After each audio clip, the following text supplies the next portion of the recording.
సహోదరి సహోదరులారా, ప్రభువైన యేసుక్రీస్తు నామములో హృదయపూర్వక వందనాలండి. ముందుగా ఇంత మంచి సమయాన్ని ఇచ్చిన తండ్రి అయిన దేవునికి ప్రభువైన క్రీస్తు ద్వారా కృతజ్ఞతాస్తుతులు చెల్లిస్తున్నామండి. మరి బాగున్నారండి. వాక్యం చదువుకొని ప్రార్థన చేసుకున్న తర్వాత పాటలోనికి వెళదామండి. లూకా గారు రాసిన సువార్త 24వ అధ్యాయం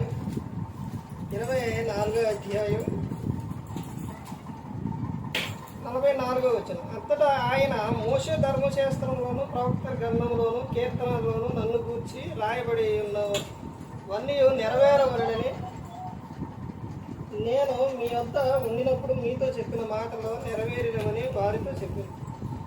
అప్పుడు వారు లేఖనములు గ్రహించినట్టుగా ఆయన వారి మనసును తెలిసి క్రీస్తు శ్రమపడి 3వ దినమున మృతుల నుండి లేచిననియు యెరూషలేము మొదలుకొని సమస్త జనములు ఆయన పేరట మారు మనస్సును పాపక్షమాపణయు ప్రకటింపబడిననియు రాయబడి ఉన్నది. ప్రార్థన చేసుకున్నాం. పరలోకమందున్న మా తండ్రి, పరిశుద్ధ ప్రేమ గల తండ్రి, గొప్ప తండ్రి, యెహోవా తండ్రి, మీ ప్రియకుమారుడు యేసుక్రీస్తు ప్రభువు ద్వారా కృతజ్ఞతలు చెల్లిస్తున్నాం. నాయన ఈ రాత్రి వేళ మా అందరితో మాట్లాడమని మా ప్రభువైన యేసుక్రీస్తు నామములో వేడుకుంటున్నాం తండ్రి. ఆమేన్. ప్రభువైన యేసుక్రీస్తు నామములో హృదయపూర్వక వందనాలండి. దేవుని కుమారుడు యేసుక్రీస్తు ప్రభువారు ఈ లోకానికి వచ్చిన తర్వాత పరలోక రాజ్యం సమీపిస్తుంది కనుక మారు మనసు పొందమని ప్రకటింప మొదలు పెట్టారు. అంశం పాట పేరు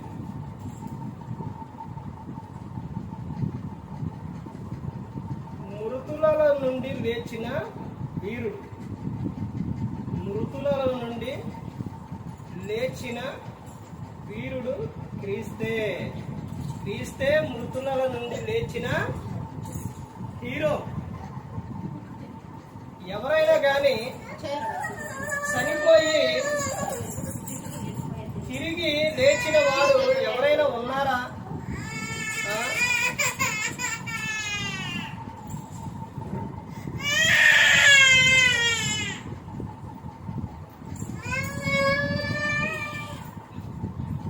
ఎవరైనా తిరిగి లేచిన వారు ఉన్నారా అంటే యేసుక్రీస్తు ప్రభువారు ఒక్కరే ఉన్నారు.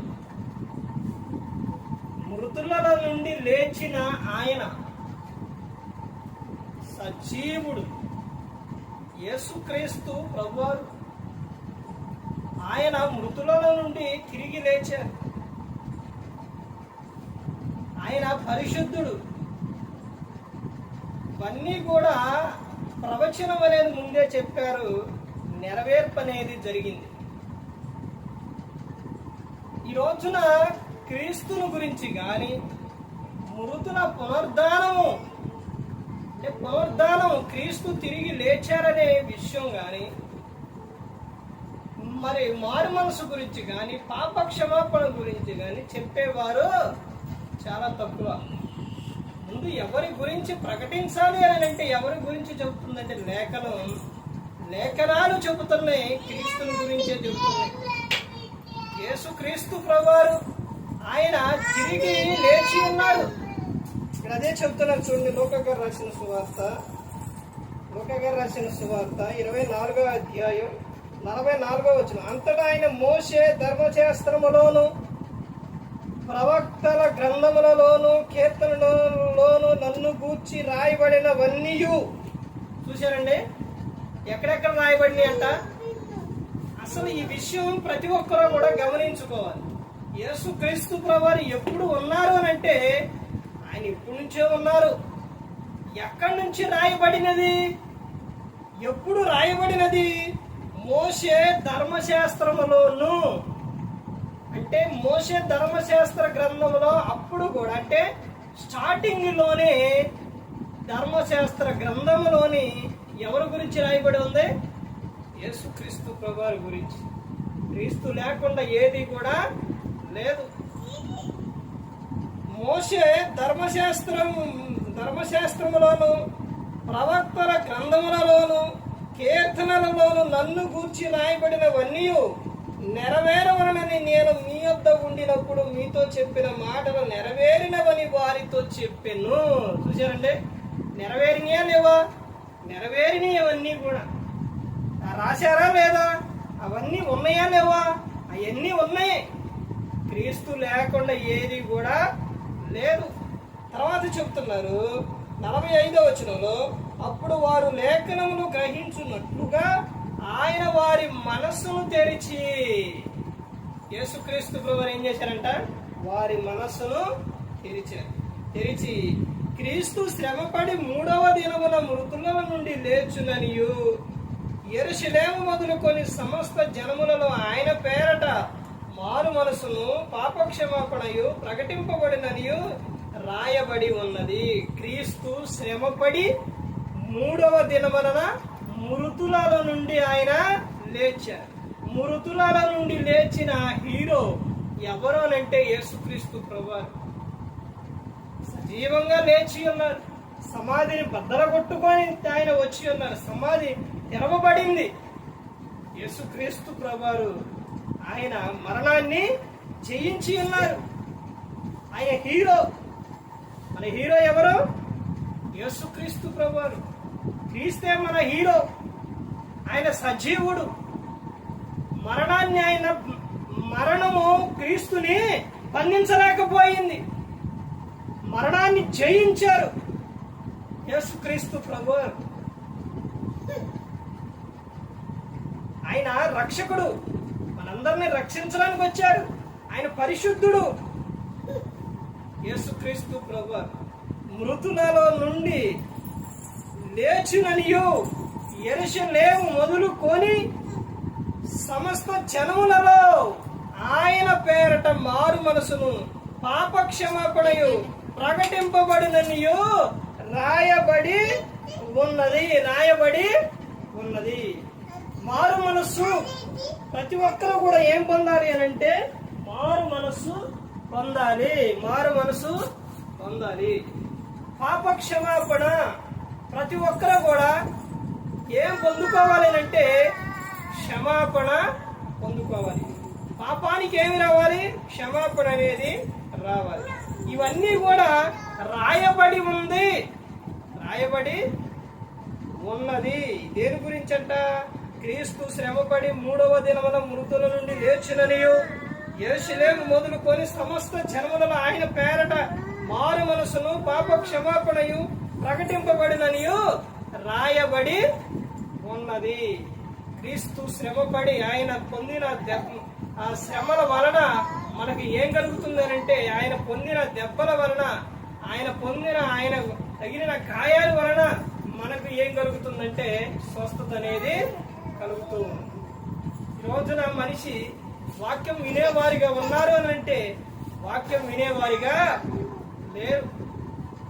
వాక్యం ఎవరు చెబితే వింటారు అని అంటే, ఇప్పుడు ఒక విషయం గమనించండి, కుటుంబంలో వాక్యం చెబితే వినరు, బయట ఎక్కడ సొంత ఊర్లో చెబితే వినరు. ఇవన్నీ ఏంటంటే ఇక్కడున్న వ్యక్తిగా యేసుక్రీస్తు ప్రభువారు వచ్చినప్పుడు తన సహోదరులు ఆయన పట్ల విశ్వాసం ఉంచలేదు. తర్వాత అన్ని ప్రాంతాల్లో కూడా అద్భుతాలు జరిగినాయి, కానీ క్రీస్తు ఉన్న అక్కడ మాత్రం అద్భుతం జరగదు. అంటే విశ్వాసం ఉంచలేదు. ఈ రోజున ఎవరైనా బయట నుంచి వచ్చారనంటే, వాళ్ళు చెప్పారనంటే, వస్తున్నారంటేనే గదగదలాడిపోతారు. వాళ్ళు చెప్తున్నారనంటే నోట్స్ రాసుకుంటారు, లేకపోతే ఇట్నే ఏం చెబుతున్నారు, ఏమి వాక్యం, ఏం చెబుతున్నారు, అవునా, ఆహా. కుటుంబంలో మాత్రం ఎంత చెప్పినా, ఎంత అరిచి చెప్పినా కానీ మనం వినం. మన ప్రవర్తన సరిగా ఉండదు. కానీ ఎవరైనా బయట నుంచి వచ్చారనంటే, బయట నుంచి వస్తున్నారనంటే వింటారు. అదే యేసుక్రీస్తు ప్రభువారు చెప్పారు, సేవకుడు ప్రవక్త ఎక్కడ గణహీనుడు అవుతారంటే తన ఇంటను, తన స్వదేశములోను, తన దేశములోనే గణహీనుడు అవుతురు అని చెప్పి ఉన్నారు.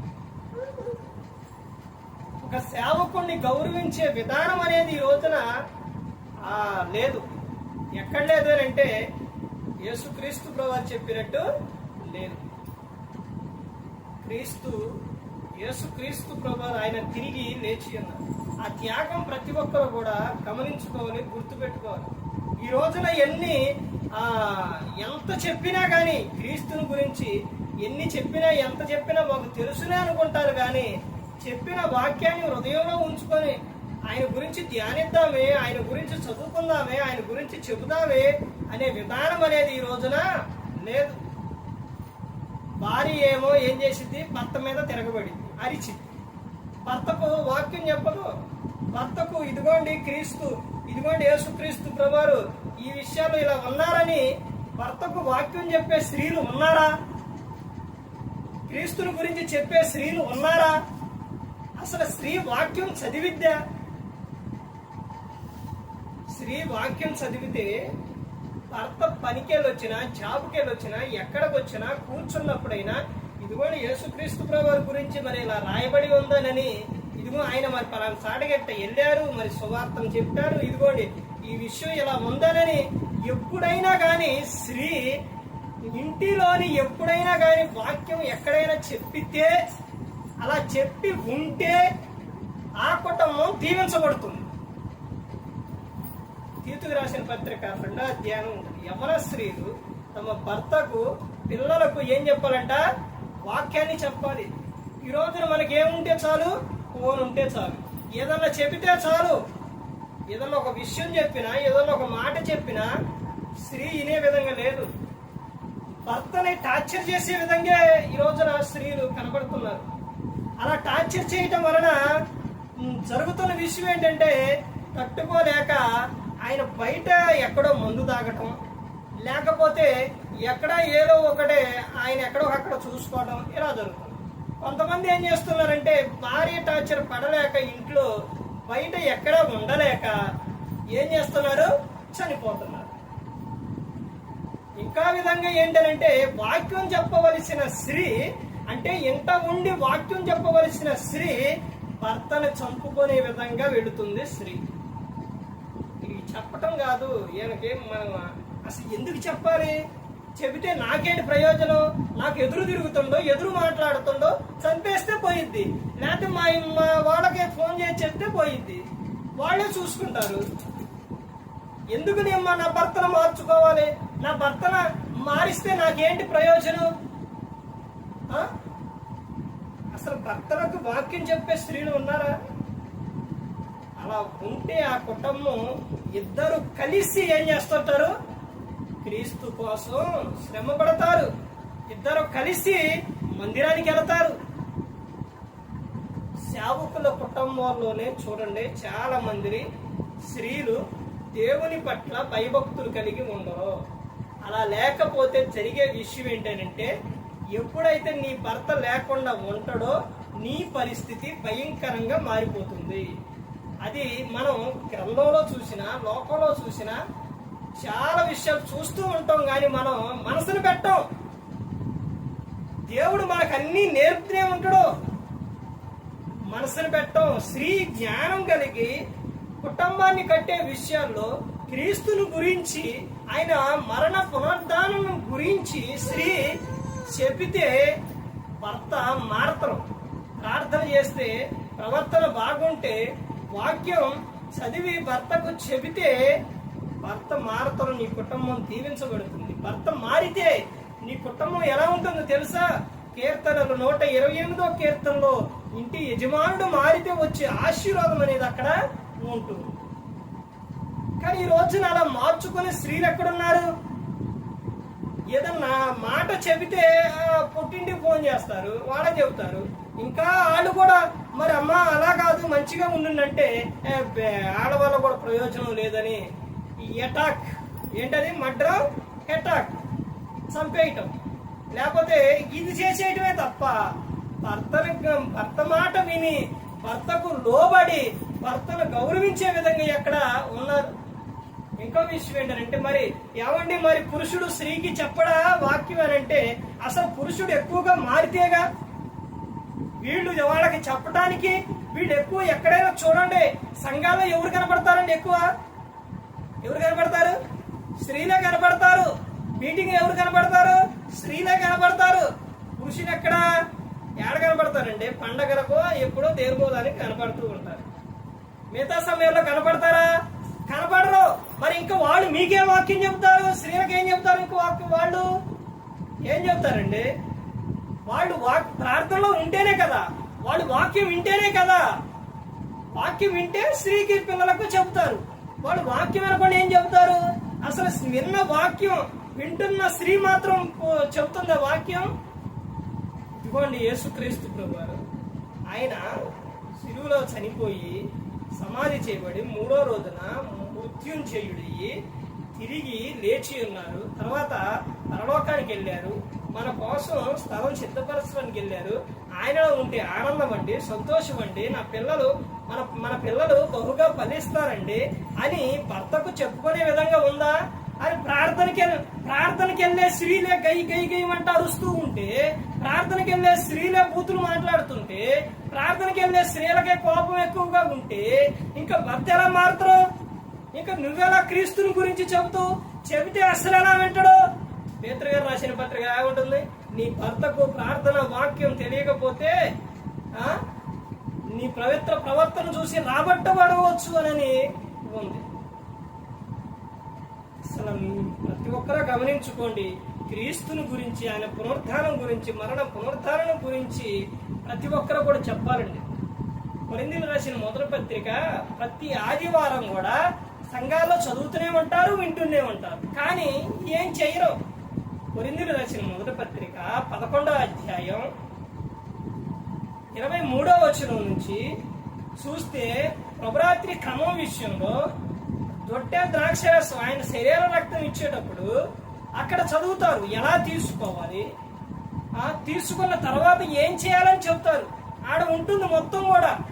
ఆయన జ్ఞాపకం చేసుకున్నప్పుడు తీసుకోవాలి, పరీక్షించుకొని తీసుకోవాలి, తీసుకున్న తర్వాత మరణ పునరుద్ధానం గురించి చెప్పాలి. కానీ తీసుకున్న వారు చెబుతున్నారా? చెప్పరు. ఏదన్నా ఒక విషయం మీద అయితే, ఒక భర్త గల భార్యను ఒక విషయం ఏదన్నా అంటే ఆ రోజు మొత్తం ఒక రోజు అయిపోదు, నైటు పగలు అసలు ఆ విషయం మీదే గొడవ. ఎప్పుడన్నా నీ భర్తకు వాక్యం చెప్పావా? క్రీస్తుని గురించి చెప్పావా? నా భర్త బాగుంటే, నా భర్త మారితే నా కుటుంబం ఆనందంగా ఉంటుంది, మేమందరం సంతోషంగా ఉంటామే. ఎందుకు నా భర్త ఇలా మాట్లాడుతున్నాడు? ఎందుకు నా విషయాల్లో పదే ఎందుకు నా విషయాల్లో ఇలా నా భర్త ఈ విషయం మీద ఎందుకు నన్ను ఇలా అంటున్నాడు? ఎందుకు తిడుతున్నాడు? ఎందుకు కొడుతున్నాడు?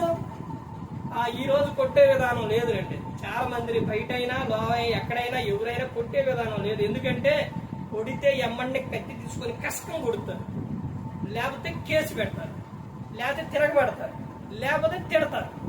ఇన్ని చేస్తే ఇంకా ఒక్క దెబ్బ కొట్టి ఇన్ని తింటాం అవసరమా? అది మానేశారు, ఆ కొట్టడం మానేశారు. కానీ ఇక ఏదన్నా అంటే నోటుతో మాట చెబుతారు. ఈ రోజున స్త్రీకి మాట లేచేది, నోరు లేచేది, పురుషునికి చేయి లేచేది. ఇప్పుడు రివర్స్ వచ్చింది. ఏమొచ్చింది ఇప్పుడు? పురుషునికి నోరు లేపుతుంది, స్త్రీకి చేయి లేగుతుంది. చూడండి ఎంత బాగుందో, కాలం ఎట్ట మారిపోయిందో. అందుకనే తండ్రి అయిన దేవుడు, ఆయన జ్ఞాని కాబట్టి, అన్నీ తెలుసు కాబట్టి, అందుకని ముందే గ్రంథంలో రాపించారు స్త్రీ జ్ఞానం కలిగి ఉండాలి. తర్వాత ఎఫెసీయులకు రాసిన పత్రిక 5వ అధ్యాయం 33వ వచనంలో భర్త భార్య పట్ల ఎలా ఉండాలంట? ప్రేమ కలిగి ఉండాలి. భార్య అయితే భర్త పట్ల భయం కలిగి ఉండాలని ఉంది. అందుకని ముందే రాపించింది తండ్రి అయిన దేవుడు. ప్రతి ఒక్కరూ కూడా గమనించుకోవాలి. నేను నా ప్రవర్తన మార్చుకోవాలి, నేను క్రీస్తుని గురించి ప్రకటించాలి, నేను మారు మనసు పొందాలి. ఇదిగో గ్రంథంలో ఉంది. నేను మారు మనసు పొందకపోతే, నేను మనసు మార్చుకోకపోతే నా భర్త ఎలా మారుతారో, నా భార్య ఎలా మారిద్ది, నా పిల్లలు ఎలా మారుతారు, నా కుటుంబం ఎట్టకట్టబడిద్ది. ఈ రోజున ప్రతి ఒక్క కుటుంబంలో కూడా ప్రార్థన, వాక్యం, ప్రవర్తన లేకపోవటం వలన, వారి పిల్లలు వారి మాట వినకోకుండా ఉండడం వలన, వారు ఎదుగుతున్న కొద్దీ వీరి మాట వినకపోవటం వలన యవనానికి వచ్చిన సరే యవనానికి వచ్చి వారి ఇష్టానుసారంగా జీవిస్తున్నారు పిల్లలు. ఈ గారికి ఏం చేస్తారు? వీడికి వివాహం చేస్తే ఆ మెడకే ఎవరినంటే ఒకళ్ళు తీసుకొచ్చి పెడితే మారుతారు అనేది వివాహం చేస్తూ ఉంటారు. ఇప్పుడు అలాంటి వాడికి వివాహం చేయటం అవసరమా? వివాహం చేస్తే ఏం చేస్తారు?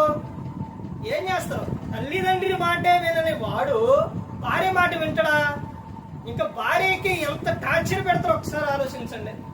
ఆ అమ్మాయి అక్కడ పుట్టింటి కాడ ఎంతో ముద్దుగా అల్లారుగా పెంచుకున్న ఆమెను తీసుకొచ్చి ఈ పనికి మాలినోడికి, మాటినోడికి తీసుకొచ్చి చేస్తే ఆమె అమ్మాయి జీవితం ఎలా ఉంటుంది?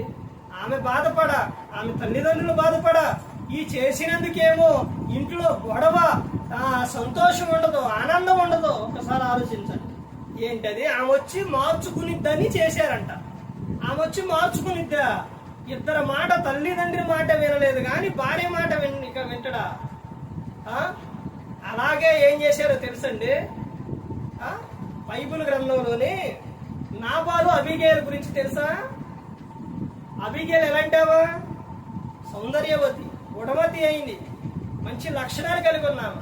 నాబాలు ఎలాంటి వాడు? మోటివాడు, దుర్మార్గుడు, ఇవన్నీ కూడా మోటివాడు. అలాంటి ఆయనకి అంత అందమైన అమ్మాయిని ఇచ్చి పెళ్లి చేస్తే అసలు వాళ్ళ పరిస్థితి ఏంటి? అసలు ఏ విధంగా ఉందో బైబిల్ గ్రంథంలో ఎప్పుడైనా చదివారా? మనం ఏమీ చదవము, మనం బైబిల్ తీస్తే కండి, బైబిల్ చదివితేగా. వాళ్ళ పరిస్థితి ఎలా ఉందంటే, ఈ మోటివాడైనా లేకపోతే ఇతను భయంకరంగా విధంగా ఎవరిని పడితే వాళ్ళే మాట్లాడటం. అలా మాట్లాడే సందర్భంలో ఎవరిని మాట్లాడిండు? దావీదు గారిని తిట్టిండు. యెషయా కుమారుడు ఎవడు? దావీదు ఎవడు అని అంటే ఊకుంటారా? ఇప్పుడు అలా అంటే దావీదు గారు ఏంటి నాబాలు ఏం చేయడానికి వచ్చిండు? చంపడానికి వస్తూ ఉంటే ఈ జ్ఞానం కలిగిన ఆమె, ఈ స్త్రీ, నా భర్త చనిపోతే ఎలాగ, నా భర్తను బ్రతికించుకోవాలని ఆమె ఏం చేసింది? దావీదు గారు వస్తూ ఉంటే ఎదురుగా వెళ్ళి, నా ఏలిని వాడా, నా భర్త దోషం నా దోషం అని ఎంచయ్యా అని కాళ్ళ మీద పడ్డది. అలాంటి భార్య, అసలు అలాంటి మంచి గుణం ఈ రోజున స్త్రీలకు ఉందా? అలాంటి లక్షణం ఉందా? భర్త ఏమైతే నాకు భర్తను చంపేయటం, అసలు చంపడానికి అటాక్ చేస్తున్నారు కానీ అసలు అంత విధంగా వెళ్ళి రాజు కాళ్ళ మీద పడి బతిమలాడుకున్న అబీగయల్ లాంటి మంచి మనస్సు. నా భర్త మారాలి, ఆమె ఎందుకు కాలమే పడ్డది? నా భర్త బ్రతకాలి. ఈ రోజున స్త్రీ కోరుకోవాల్సిన విధానం ఏంటంటే, నా భర్త మారు మనసు పొందాలి, నా భర్త బాగుండాలి, నా భర్త సేవ చేస్తూ ఉండంటే ప్రార్థన చేయాలి, నా భర్త వెంబటే వెళ్ళాలి, ఆత్మను రక్షించాలి. నా భర్త ఎంత ఇదిగా ప్రయాసపడుతుండో అనే విధానం ఈ రోజున క్రైస్తవ స్త్రీలకు లేదు. ఏమైపోతే నాకేంటిలే, ఎక్కడుంటే నాకెందుకులే. ఆ తర్వాత స్త్రీ భర్తను మార్చుకునే విధానంలో మందు తాగుతుండంటే తాగి నిన్ను ఏం చేస్తారో కొడతాం. తాగొస్తే ఊకుంటాడా? నిన్ను తిడతాం. ఇంకా ఎక్కువ అయితే కొడతాం. తర్వాత ఏం చేస్తారు? దానికి బానిస్తాయి. తర్వాత ఏం జరిగింది? దేహంలో అవయవాలు పాడైపోతాయి. అవయవాలు పాడైతే ఏం జరుగుతుంది? హాస్పిటల్కి వెళ్ళాలి. ఎవరు తీసుకెళ్ళాలి? భార్య తీసుకెళ్ళాలి. ఇప్పుడు తీసుకెళ్ళిన తర్వాత అవయవాలు పాడైతే అక్కడ ఇప్పుడు ఊకి ట్రీట్మెంట్ చేస్తారా? చేయాలి. డబ్బులు కావాలి. ఏం చేయాలి? సంపాదించిన మొత్తం మందుకు తాగడానికి, తిరగడానికి పెట్టేశాడు. ఇప్పుడు డబ్బులు కావాలి. ఏం చేయాలి? అప్పు చేయాలి. అప్పు చేసి బాగు చేసి వచ్చిన తర్వాత మరలా అప్పు తీర్చాలంటే ఏం చేయాలి? మరలా ఇంకొక అప్పు చేయాలి. లేకపోతే ఉన్నది అమ్మాలి. చూడండి, ఒక్క తాగటం వలన ఎంత ప్రాబ్లం వచ్చిందో చూడండి. పిల్లల మాటెందో, ఇల్లు గొల్ల, ఒళ్ళు గొల్ల, మొత్తం ఏమైపోయింది? మొత్తం సర్వనాశనం. స్త్రీ ముందే చెప్పుకోవాలంటే, వివాహం అయిన తర్వాత భర్త తాగుబోదైతే, తిరగటం అయితే, తిట్టడం అయితే, ఏమండి అలా చేయకూడదండి. ఇదిగోండి, మన కోసం యేసుక్రీస్తు ప్రభువారు ప్రాణం పెట్టారండి అని ఎప్పుడైనా నీ భర్తకు గాని, నీ పిల్లలకు గాని ఎప్పుడైనా చెప్పావా? వారు మాటినట్లేదండి, నా భర్త మారట్లేదండి. ఎలా మారతారు మరి? ఎలా వింటారు? ఒక్కసారి ఆలోచించు. నీ చేతులారా నీ కుటుంబాన్ని నువ్వే ఏం చేస్తున్నావు? నువ్వే కూల్చుకుంటావు. నువ్వు చెబితే, నువ్వు మొదటి నుంచి క్రీస్తుని గురించి చెబితే వాడు మారుతారు. ఒక రోజు కాకపోయినా ఒక రోజైనా మనసులో పెడతారు. నువ్వు ప్రార్థనకి వెళ్ళవు. ప్రార్థనకి వెళ్ళి వచ్చినా నీ మాటకు సరిగా ఉండదు, నీ ప్రవర్తన సరిగా ఉండదు. ఇంకా నువ్వేమి భర్తను మార్చుకుంటావు? అబిగైల్ ఏం చేసిందండి? ఏం చేసింది? కాళ్ళమే పడ్డది. ఎందుకు కాళ్ళమే పడ్డది? పొరుగువాని పురుషుడి మీద కాళ్ళమే పడ్డది. ఎందుకు? భర్తను కాపాడుకోవడానికి. నీ భర్తను రక్షించుకోవడానికి ఎప్పుడైనా కాడు పట్టుకున్నావా? కాడు కాదులే, చేతులను పట్టుకున్నావా? ఎప్పుడైనా బతిలాడినవా? బతిలాడటం కూడా కాదు, దేవుని గురించి చెప్పాలి, క్రీస్తుని గురించి చెప్పితేనే మారతారు. వినుట వలన విశ్వాసం కలుగును. ఏ మాట వలన కలుగును? ఏ మాట వలన? క్రీస్తు మాట వలన కలుగును.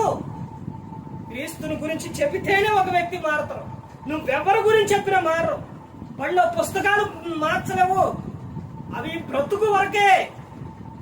నీ జీవిత కాలం అంతా ఆనందంగా ఉండాలన్నా, పరలోకం చేరాలన్నా ఈ గ్రంథాన్ని చదవాలి, గ్రంథం వాక్య ప్రకారం నడవాలి, క్రీస్తుని గురించి చెప్పాలి, ప్రకటించాలి, మరణ పునరుద్ధానాల గురించి చెప్పాలి. ప్రతి ఒక్కరు గమనించుకోవాలి. ఈ రోజున స్త్రీ ఏమనుకుంటుందంటే, నాకెందుకులే అనుకుంటుంది. ఏమైపోతే నాకెందుకులే అనుకుంటుంది. కానీ రేపు పొద్దున బాధపడేది ఎవరో తెలుసా? నీ భర్తకి ఏదన్నా అయితే ఒక్కదాని నువ్వు యాడికెళ్తావు? ఏం చేస్తావు? శిరస్సు లేకుండా బండి ఎక్కడికన్నా వెళ్ళిద్దా? అసలు కదిలిద్దా? నీ భర్తే ఆధారం. అర్థమైందండి? నీకు శిరస్సు నీ భర్తను లెక్క లేకుండా మాట్లాడుతున్నావు, లెక్క లేకుండా నువ్వు చూస్తున్నావు, నీ ఇష్టానుసారంగా ప్రవర్తిస్తున్నావు. నీ భర్త దూరం అయితే నీ పరిస్థితి భయంకరంగా ఉంటుంది. నీ భర్తకి ఏదన్నా అయితే నీ పరిస్థితి భయంకరంగా ఉంటుంది. ఎక్కడ దాకా కాదు, పుట్టింటికి నీ భర్త లేకుండా నువ్వు వెళ్ళు, రాణిస్తారు నిన్ను. ఒకసారి వెళ్ళు, పోనీలే అనుకుంటారు. రెండోసారి వెళ్ళు, ఏంటి అనుకుంటారు. మూడోసారి వెళ్ళు, అమ్మా పోతే ఆయనతో రా, లేకపోతే లేదమ్మా అంటారు. ఎందుకని? ఇరుగు పొరుగు వారు ఏమంటారు? ఏంటి పొద్దాక అమ్మాయి ఒక్కదే వస్తుంది, అబ్బాయి ఏడి అంటారు. ఆ మాటలు తట్టుకోలేక ఏమంటారు? కొంతమంది మూర్ఖమైన తల్లిదండ్రులు ఉంటారు. మేము ఇంకొకటి చేస్తాలే, పోతే పోయిందిలే అంటారు. ఆడి విషయాల్లో కూడా అట్టే ఉంటుంది. ఏం చేస్తావు? ప్రతి ఒక్కరు కూడా గమనించుకోవాలి. క్రీస్తుని గురించి, నువ్వు యేసు క్రీస్తు ప్రభువారి గురించి చెప్పితే నీ కుటుంబం అద్భుతంగా ఉంటుంది. కానీ ఈ రోజున ప్రార్థన చేసే స్త్రీలేరి ఎక్కడ కనబడుతున్నారు? లెగటం, పని చేయటం, లేకపోతే పిల్లలు, లేకపోతే పని.